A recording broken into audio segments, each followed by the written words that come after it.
Sound off in the beginning, we ain't losing, we back to winning. Hometown love, been repping from the start. Nothing but Niners, red and gold in my heart. And we. What's going on, faithful? The Nothing But Niners crew is back. We are here to bring you guys our first edition. I don't have a name for it yet. If you guys have a name that you want to come up with, you guys can definitely help us out. But what we're going to be doing is we're going to get a guest on that is a fan of our opponent for the upcoming week. This is our first edition. Preseason is pretty much over. There is one more game that's left. We have the San Diego Chargers coming up, and so we have a very special guest here to discuss the Chargers and what to expect from the game. But before we get to that, I want to say what's up to my man Ali. What's going on, baby? How you doing? What's up, Mike? How you doing, man? What are we, 8 days away, baby? Hey, man. I mean, we're probably close. Oh my God! No. We're less more than 8 days, right? First game is September 10th. Oh yeah. Sorry, I'm thinking 8 days till opening kickoff, Chiefs Patriots. But we're a little bit farther. But man, I'm too excited, man. 8 days, 12 days, who knows, man? I'm ready to go. I'm just ready to go. I'm ready to kick this shit off, man. Yeah, man. Everybody's been dying to get some real football on the way, man. We got a little teaser last week up against the Minnesota Vikings. You know what I mean? We got the chance to see what the starting offense can do, what the starting defense can do. And by all means, the Minnesota Vikings were supposed to be superior to the 49ers, but it didn't turn out that way. Didn't look that way when the starters were in there. And so now 49er fans are itching to see what we can really do up against a real game, full 4 quarters. But before we get to that, we're going to talk about this upcoming game against the Chargers, and we're going to have our special guest here. I was introduce him as Gord or Gordo. I'm going to let Ali introduce him. This is what I know about the man. He is clearly a diehard Chargers fan. My man is all decked out over there in that beautiful blue. His Twitter handle is BoltUp, BOLTUP 16, like Joe Montana's number. This guy is all confused over there. But listen, man, Ali, give him an introduction. Tell people who he is, how you know him, and all that, and then we're going to get a little background info on my man. So go ahead and handle that. So my man Gord, we actually worked together maybe like 5-6 years ago. That's how we met, and we had a common interest in sports. I can't stop talking about football and my Niners and stuff like that. I found out he was a Chargers fan, so I gave him a few rib shots there of how many Super Bowls they have compared to us. But we just hit it off ever since. Been friends ever since. We're in we've been in a fantasy football pool together for 3 years. Neither of us have won it yet, so that's not good. But hopefully this is the year. Fingers crossed. He's a really good guy. He for all the faithfuls out there, he does have a soft spot for the Niners too. So let me pass it over to him. Gord, take it away. Tell people and tell the faithful, the Niners Nation. Tell them about yourself, bro. Will do. So my name's Gord, Vancouver, BC, just like Ali, Canadian. No NFL teams up here, so we basically just latch onto one some way, somehow. For me, we have the Canadian Football League, and we had a guy up here named Doug Flutie. You NFL fans have probably heard of him. And I followed hof him to Buffalo, San Diego, and kind of latched on in San Diego. And they drafted a guy, you might have heard of him, named LaDainian Tomlinson. And kind of after LT, that's what took over. I became attached to LT, Chargers, and been a fan ever since. As tough it has been to be a Chargers fan for the last decade or so, won AFC Championship, Rivers playing on a torn ACL, blowing games in every way, fashion imaginable. That's the life of a Charger fan.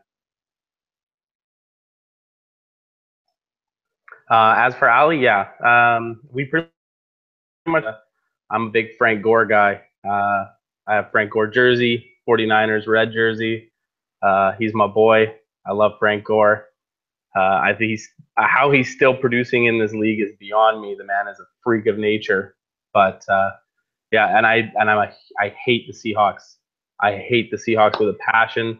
I can't handle them. I wish they would die. I had a quick story I'll tell you. 2009 Christmas Eve, the clink with the 12s, which is also the stupidest thing on planet Earth. Chargers win the game on a 55-yard touchdown pass, Rivers to Vincent Jackson. 4-point victory. Guy follows me out of the stadium threatening to kill me and stab me just because the Chargers won. Just no respect. I have no respect for the team. I have no respect for the fan base. I just have no respect for the city whatsoever. So yeah, that's my dig right there.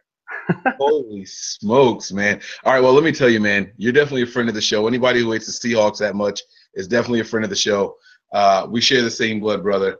And the fact that you got some love for Frank Gore, like you said, man, what Frank Gore has been able to accomplish, I mean, coming in the league, 2 bad legs, and just able to completely dominate and not behind the best of offensive lines either. Frank Gore is a testament to what endurance is. I love it. And let's talk about this upcoming game, though, man. Let's get to this thing. We have an interesting game 4 coming up. Week 4 of the preseason is a time that most people tune out. Yet we're sitting here and I'm going to be watching it from start to finish. I don't know about you guys, but this is something that I'm absolutely looking forward to. And I can't sit here and say that it's going to be something that most people should watch. You know, after the dress rehearsal, it's pretty much downhill from there. So let's kick it off to Ali again. You give me why you're watching this 4th game. What are you looking forward to? What are you hoping to see? I mean, why are we going to do this to ourselves? We're going to watch these teams trot out players who likely, maybe 1 or 2 of them might make the roster. So what are we doing this for? Why are we torturing ourselves? Because we're diehard fans. That's why we torture ourselves. No, but really, there's a few position battles that are still left to be decided, in my opinion. Whether we carry 2 or 3 QBs, I'm going to be watching that QB battle. The running back position, I still feel is up in the air. I know Hyde probably won't play, but I'm sure Breda, Williams, Bibbs, Hightower, they will all get a few reps there. And the freaking cornerback position, one of our weaker positions. Who is going to make it? What special teams players on that side are going to contribute? It is meaningless in the sense that no starters really play, but this is where you fill out the rest of your lineup. You got to get to 53 somehow. You know, there's still 3 or 4 spots out, and I'm sure if you ask Kyle Shanahan, he would say that this is by far meaningless game. You know, the coaches still have a lot of evaluating still left to do, because shortly thereafter we're looking at trimming it from 90 to 53, and especially with the trade today for Vance McDonald to the Steelers. That tight end position is also worth a look now. Who is going to take that 2nd and 3rd spot? Someone we haven't heard from in Cole Hikatini might be able to sneak in there or something. So the tight end spot is also interesting there from the Niners perspective. Absolutely. And then what about you, man, Gordon? I want to know what you're looking forward to. This is week 4. I kind of agree with Ali. I think that there is the quarterback spot. I think Beathard's play was so poor against the Vikings that he kind of played Barkley back onto the roster. I'm not going to say that that Beathard is going to be the second, the backup, but even if he is, I don't know how comfortable you are with just him and Hoyer. So maybe now he played so poorly that we have to keep a 3rd quarterback. You know, like you said, we haven't seen Hightower do much of anything. We didn't see. We also didn't see, you know, Vance McDonald get many targets in that game. So, and then he ended up being traded. Maybe that's something else to look into. Maybe we can start analyzing some of the defensive linemen and all. So, what kind of things are you looking forward to, Gordon? What positions might be open? How many roster spots do you think this game is going to determine for your Los Angeles Chargers? And by the way, how do you feel about the move? So don't forget to talk about that as well. I hated the move, man. I went to San Diego for the first time to Qualcomm. Fans there love the team. The city loves the team. The city is like one of the nicest places I've ever visited. Everybody there is so nice. The city's beautiful. It's just the Spanos family needs to get out of football. Like they just need to get out of football. They moved. You skyrocketed. Okay, make your money, sell the team now. We can go back to being back to regular life, right? It's just disgraceful to move the team to a place that doesn't even want them, where there's already a team, where they already lost 2 teams before, right? It's just, yeah, it's disgraceful. As for the game, there's always with the Chargers, man. Always with the Chargers, the number one thing is injuries. We got holes to fill. We lost our number one draft, our first round draft pick, Forrest Lamp, to a torn ACL. He's slotted in at the guard position, so we have a battle for that. Perryman, who's out for 5 to 8 weeks, who is obviously one of our stud linebackers. So we have Corey Toomer battling for that position. And then we have Jaleel Ade and Trey Boston, who we just signed just before the preseason started, battling for our starting safety spot. And then, I mean, you always have the special teams battles. The Chargers have struggled with kick returning and punt returning for years. We've not, since Antonio Cromartie, had anybody that was even smart enough to return and so those are definitely the positions. I mean, you got Phillip Rivers, you got our receivers, our offense is locked in. Melvin Gordon, I mean, studs on studs on studs. But yeah, definitely some important matchups, especially up the middle on defense, defensive line, and safety for sure. So your defense is going to be what the biggest battle is on, and I think our offense is going to be what it is on our side. Like we both said already, quarterback and tight end position, running back. I think those are the 3 that Ali and I can agree on are going to be the tightest ones. If there are roster spots left to be had, that's where it's going to be for us. So what can we expect from your backups? Or, I mean, if you know your third stringers and practice squad guys, are they dominant? How has the San Diego How has the Los Angeles Chargers defense looked when closing out the games in the fourth quarter? Because that's what we can expect to see. To be completely honest with you, our anything other than our first team on defense have been just atrocious.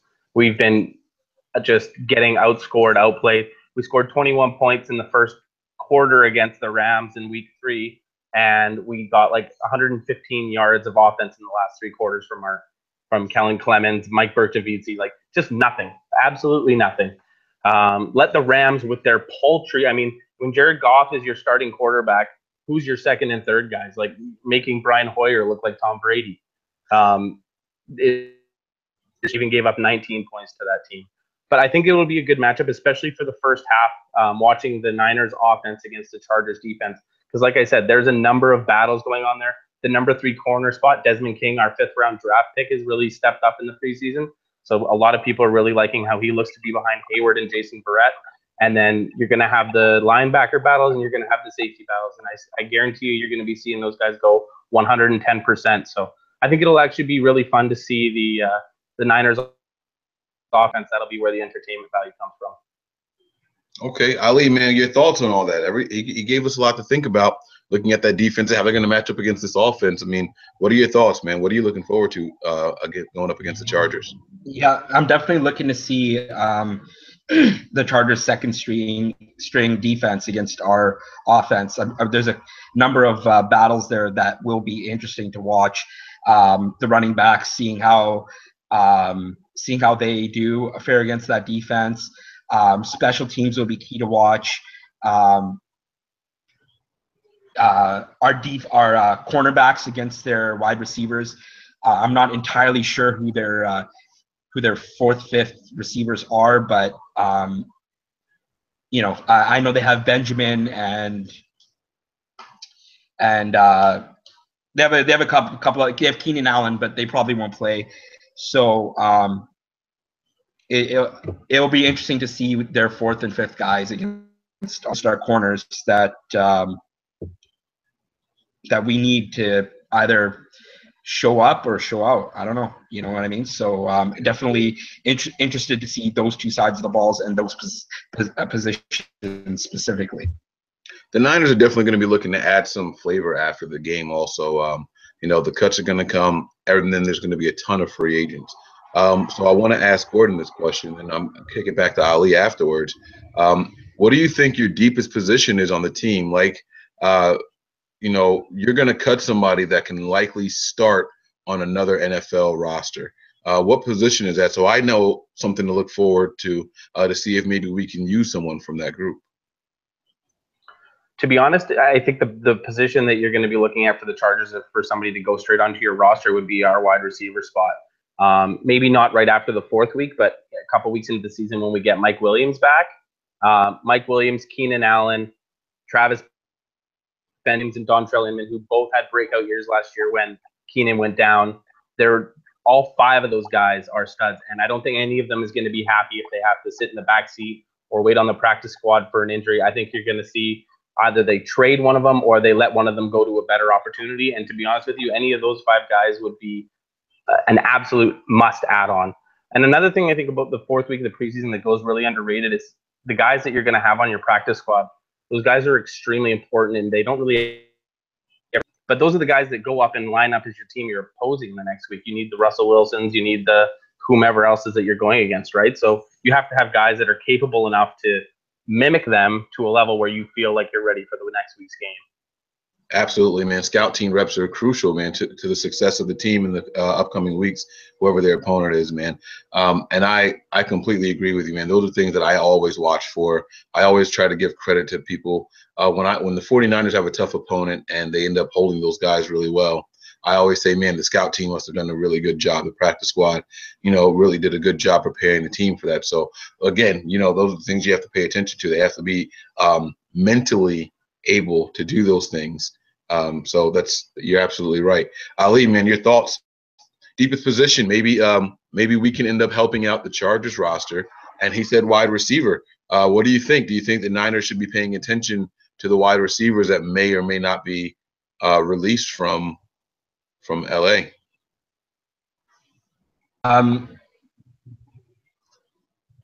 Probably not, because I feel like our wide receivers are, unless it's someone like a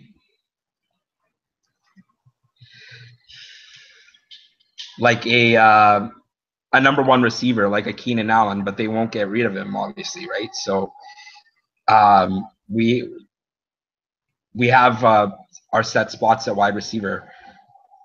So I feel like that's a position. In terms of our deepest position that another team will be looking out for is our defensive line. There's going to be some really good players cut on our defensive line that a lot of teams are going to pick up.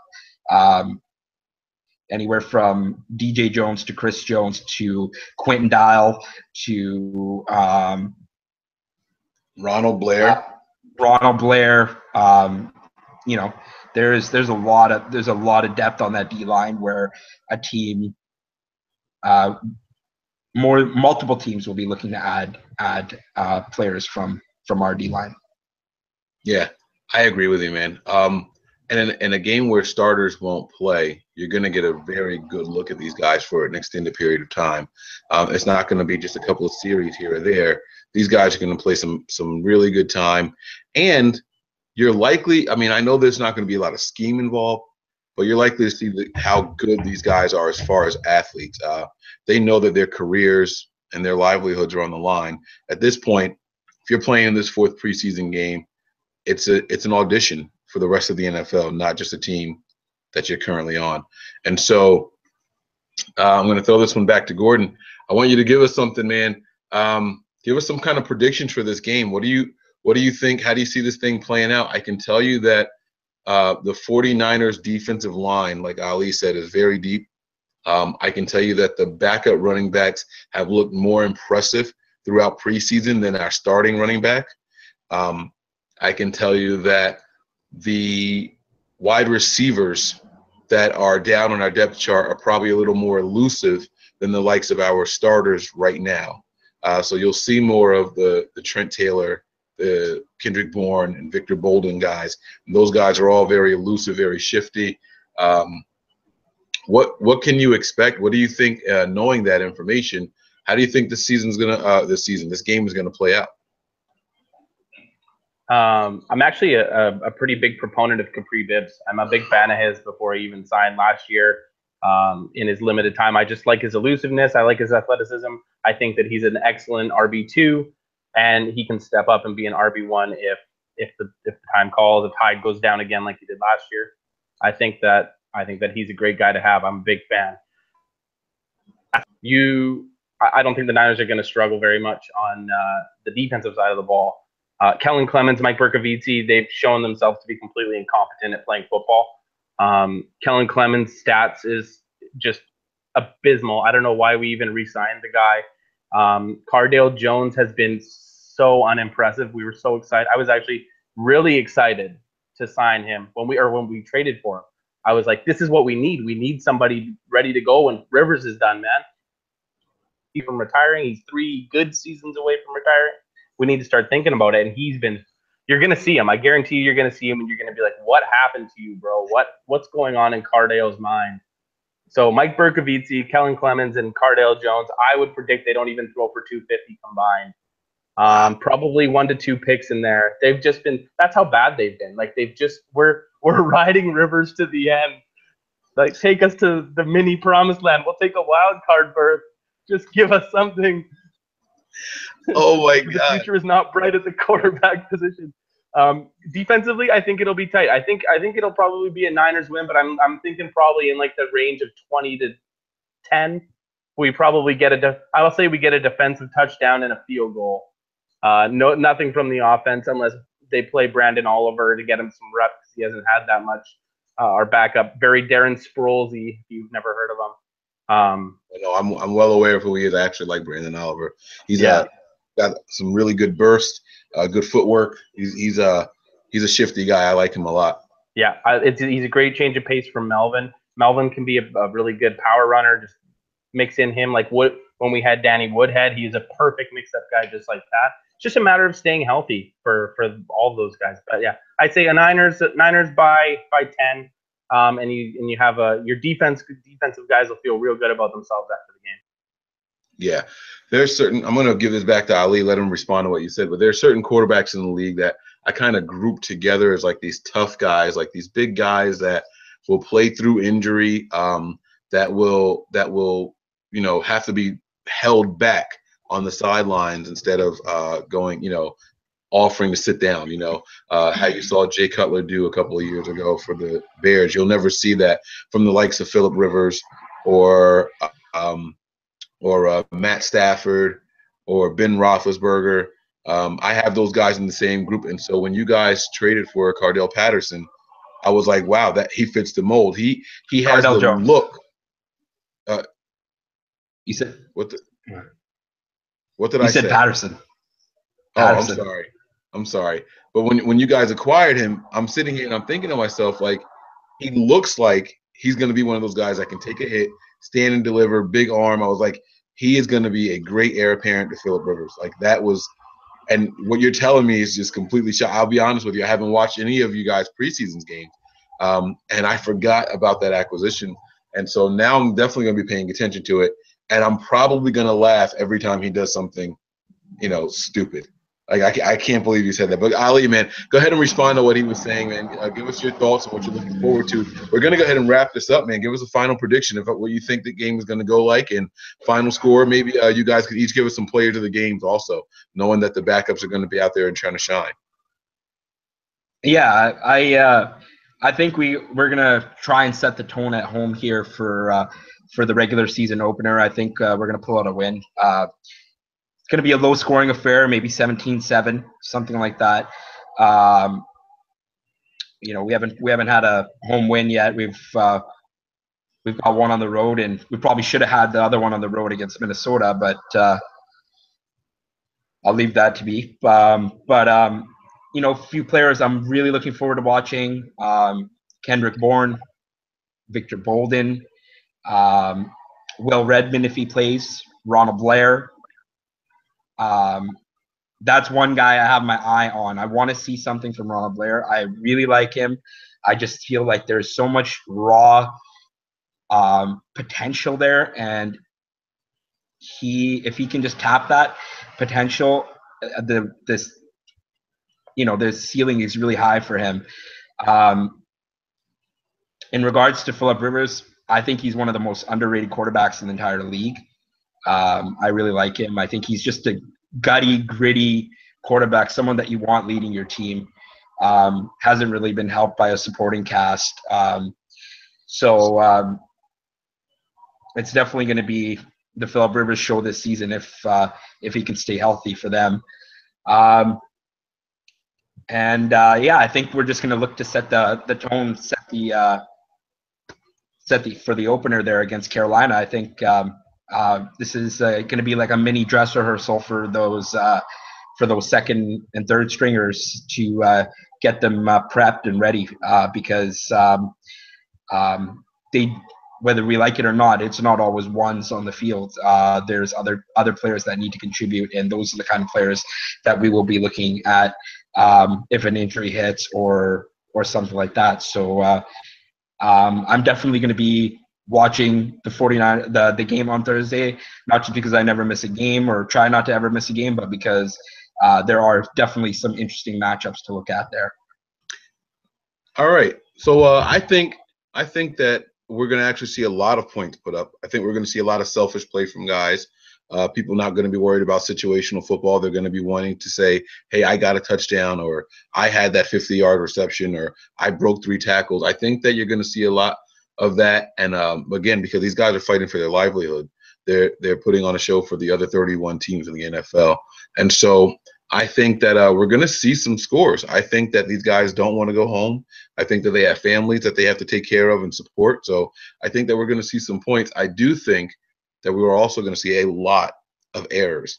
I think we're going to see a lot of penalties. I think that, again, because the drive to succeed so much harder right now is going to be there and pertinent in these guys' minds, that they're going to come up with those kind of mistakes. I'm going to say final score is going to be 32-24 for the 49ers. I'm going to give us the win. I think it's going to be a lot of points. And it's going to be I think it's going to be a lot of sloppy football, but then, like, boom, just a big play. Maybe something on special teams or two. You know what I mean? Like, it's just going to be something like that, that is going to, penalties, marching teams down the field, and they're going to be able to score, things like that. I'm not saying it's going to be crisp or it's going to look good, but I think it's going to be a lot of points put up. Before we end this, I do want to say a couple of things. Nothing But Niners, we're going to be doing our deep dive week. All right. And what that is, when games are coming up, we do a big breakdown, and we kind of, the writers that we have, they use a lot of film. They study a lot of film. They use all these advanced metrics and stats, and they come up with what they think the game is going to look like. Pretty much what we just try to predict. The only thing is we're doing that based off of just what we remember seeing. These guys put a lot of work into it, and they pretty accurately predicted what was going to happen against the Minnesota Vikings last week. And so I'm going to encourage you guys to go to the website, www.nothingbutniners.com, go to the blog section, and make sure you check that out. Look at the deep dives. We have the offense versus the opponent's defense, and then vice versa. And we're going to be pushing that really hard this week leading up to the game. So you guys want to make sure that you are on the lookout for that, okay?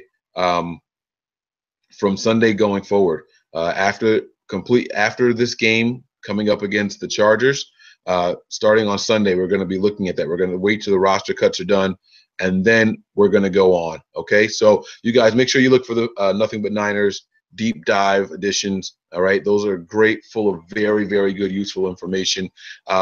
Guys, I want to throw it back to Ali so you can give your Twitter handle. I am 49ers Mike _NF. The actual page is Nothing But 9ERS on Twitter. Again, you can find all of that stuff on the website, www.nothingbutniners.com. It is spelled all the way out. Ali, give us your Twitter handle. And then also one more thing, Gordon, before you get out of here, I want you to give your Twitter handle also. But if there is a fan page that you're a part of or something like that you want to promote for the Charger fans, make sure you drop that in here, okay? Because Charger fans are going to see this as well, all right? But thank you for joining us. I'm going to let you and Ali finish this thing up. Ali, go ahead and take it away, buddy.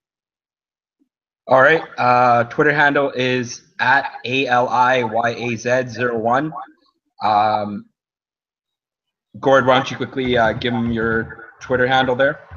It's just at Bolt Up 16, exactly how it sounds and spelled. Not part of the fan pages necessarily, but just the Chargers fan base in general. We need to stick together. There's a lot of diversion and diversity and all that stuff between us right now. A lot of haters, him from the move, hating on the fans that have decided to stay. We just need to stick together and try and support the team as best we can. And good luck to the Niners this year. And we get the NFC East next year. So we'll see you guys for a regular season game next year. All right. Anything else you want to say, Ali, before you go? No, that's it. As I said, look for our pieces. We got a lot of great pieces coming up. With roster cut downs and stuff like that. And I will also be putting out, I don't know if Mike, you wanted to join me on this again. We will also be putting out another 53-man prediction before the September 2nd. So we'll be on the lookout for that. And above all else, stay faithful. We out.